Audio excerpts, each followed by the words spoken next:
appreciated. He was not thought of as capable of what he turned out to be capable of. He had smaller roles for the most part in the other things that he'd done, and this was a big role for him. When I was reading the script, you have to buy into the dialogue immediately, or you're in trouble.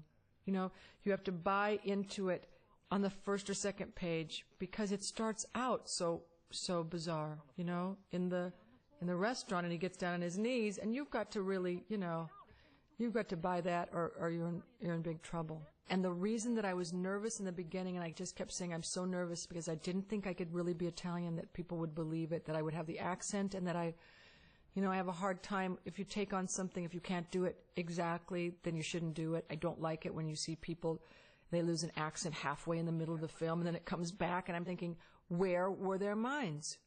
I got down on my knee. One knee, and proposed to my wife, yeah. But I didn't do it in the middle of a restaurant. And I think this is the brilliance of this scene. And I love the way she forces him down. Because immediately it sets up that relationship again. She's in control. She is the controlling factor in this relationship. It's setting up the fact that, he's a big baby. Which, of course, her father, Vinnie Gardenia, who plays Cosmo, tells her in the next scene. He's a big baby. That he's a man who is controlled by his mother. He's a mama's boy. So that's all kind of set up. I mean, Shanley knows exactly where he's going with these characters. And I think he writes fairly quickly. I have a feeling, because I know, working with him, he finds it difficult to rewrite. And, of course, that's what directors are constantly looking for. We're looking to rewrite or to improve, to try to make something work even better. My first memory is when I was handed a script called The Bride and the Wolf. It had coffee stains all over the cover, so I knew the script had been around. As Norman Jewison said to me about the title, he says, John, I don't think the title's going to work. I said, why not? I think it's sort of a great title. And he said, they're going to think it's a horror picture. The first person to see the rewrite, which was called Moonglow. It had to be Moonglow, ba-ba-doo-dee. Couldn't think of a title for this picture. I knew I didn't want The Bride and the Wolf. It sounded like a horror film, so we put Moonglow on the cover. Which I didn't know that this was going on until one day I saw a screenplay with Moonglow on the front of it, and I became furious because I said, this title is soft. This is a soft title. It's just not as good. I think the first time I read it, it said Moonstruck on it. But then we went all the way around with it. It did go to a whole bunch of different titles, and I was really happy they didn't do the one about the wolf, because nobody would have understood that. It's like Women in Love, it was like the worst title that anybody could have picked. But I didn't have really a vote on it, but that was the one I liked. I mean, it wasn't my job to give it the title, but I really did like that one, and it seemed like it was the one that fit so much.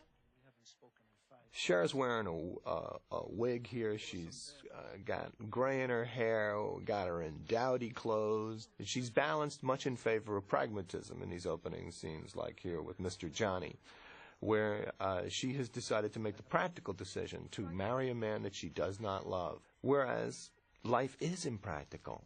It is a project that ends in death. If you look at it that way, then it doesn't pay to operate through common sense, but through visceral understanding and impulse. And that's what she's going to come to later. And then, of course, there's Shanley's dark side. There's this sort of mystical stuff that the forces of fate are going to bring disaster and tragedy to the story. She's almost like a kind of a witch. Yeah, she's witchy. The magical element is it's the sweetheart liquor store and the Cinderella beauty salon, and this sort of romantic patina is overall things, and also that it is sort of pointing at it a little bit, sort of to raise the film slightly from the level of the strictly real, because the language in this film is very stylized. It's very natural and it's very stylized. Style is selection.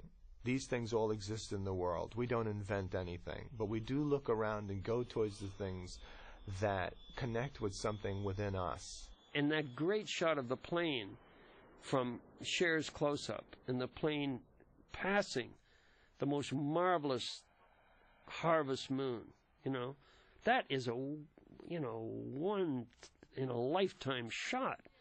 And I can't tell you how important that one shot is in this film, because it again reminds the audience that the moon is going to have something to do with this film. And the audience right now, I think, figures the plane's going to crash, he's going to die, and her life's going to change. What are you talking about? I've seen the way you look at her, and it isn't right. How do I look at her? Now, when these two people talk, the woman accuses the guy, her husband, of being a wolf. And hence, there's the bride, and there's the wolf. But of course, the real wolf is supposed to be Nick Cage's character, and who chews off his own hand rather, to escape the trap of a wrong love. And what Cher is saying in that scene is, I recognize you. I have always known you. You follow your instincts, and I'm terrified of you because that's what I'm going to end up doing. I'm going to end up following my instincts rather than my head, and God knows where it will lead. It'll lead to death. Apparently, lower middle class Italian families who live in a building that costs $5 million. And it's not about organized crime. It's just about they've been there for so long that the city has grown up around them. This whole first part of the film is just introducing characters, introducing the family and so on. And each person in the family have their own agenda.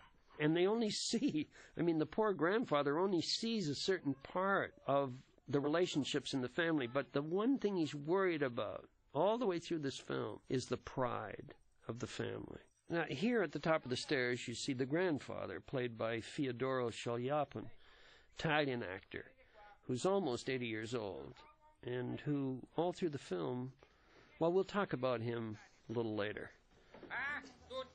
Cosmo, the father, played by Vinnie Gardenia, a brilliant, brilliant characterization. He was so perfectly cast. And I agonized over Vinnie Gardenia because my cast